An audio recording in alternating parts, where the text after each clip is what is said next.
नमस्कार, आप देख रहे हैं पंजाब केसरी। मैं आपके साथ हूं ज्योति शर्मा। इजरायल ने गाजा में युद्ध विराम समझौते के लागू होने से पहले हमास को एक और बड़ा झटका दिया है।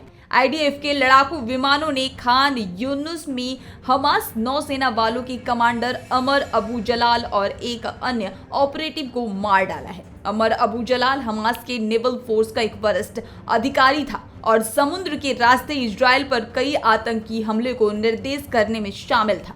हालांकि इन हमलों को इजरायली रक्षा बलों ने विफल कर दिया। आईडीएफ के प्रवक्ता ने आगे जानकारी देते हुए बताया कि इजरायली नेवल इंटेलिजेंस ने हमास के जिन वेपन स्टोरेज, समुद्र तट के पास स्थित सुरंगों, ट्रेनिंग कैंप और समुद्र में स्थित चेकिंग पॉइंट के बारे में जानकारी दी थी, हमारे सुरक्षा बलों ने उनका पता लगाकर उन्हें नष्ट कर दिया। इस बीच इजरायल के रक्षा मंत्री योव गैलेंट ने गुरुवार को कहा कि हमास के साथ अस्थायी संघर्ष विराम समझौते के समाप्त होने के बाद गाजा में हमारा सैन्य अभियान कम से कम 2 और महीने के लिए तीव्रता के साथ शुरू कर दी जाएगी। आपको बता दें कि इजरायल ने हमास द्वारा बंधक बनाए गए अपने नागरिकों को रिहाई के लिए एक समझौते पर सहमति जताई है, जिसके तहत 5 दिन तक गाजा में वह अपना सैन्य अभियान स्थगित रखेगा। इस दौरान हमास रोजाना कुछ संख्या में बंधकों को रिहा करेगा। इसके बदले इजरायल अपनी जेलों में बंद हमास के कुछ लड़ाकों को छोड़ेगा। इजरायल और हमास के बीच इस समझौते के लिए कतर और अमेरिका ने मध्यस्थ की है।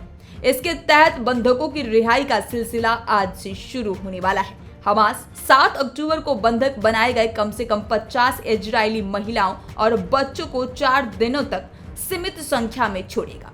बदले में इजरायल अपनी जेलों में बंद 150 फिलिस्तीनी कैदियों को रिहा करेगा। IDF chief of staff lieutenant general Herzi Halevi ने रक्षा मंत्री योव गैलेंट की टिप्पणियों को दोहराते हुए कहा कि इजरायली सेना युद्ध समाप्त नहीं कर रही है, यह संघर्ष विराम कुछ दिनों के लिए है। इस बीच गुरुवार को इजरायली सेना के नाहल ब्रिगेड के सैनिकों ने उत्तरी गाजा के जबालिया शरणार्थी शिविर के सटे एक मस्जिद के अंदर ऑपरेशन के दौरान हमास की सुरंग और ठिकानों से रॉकेट लॉन्चर बरामद किए।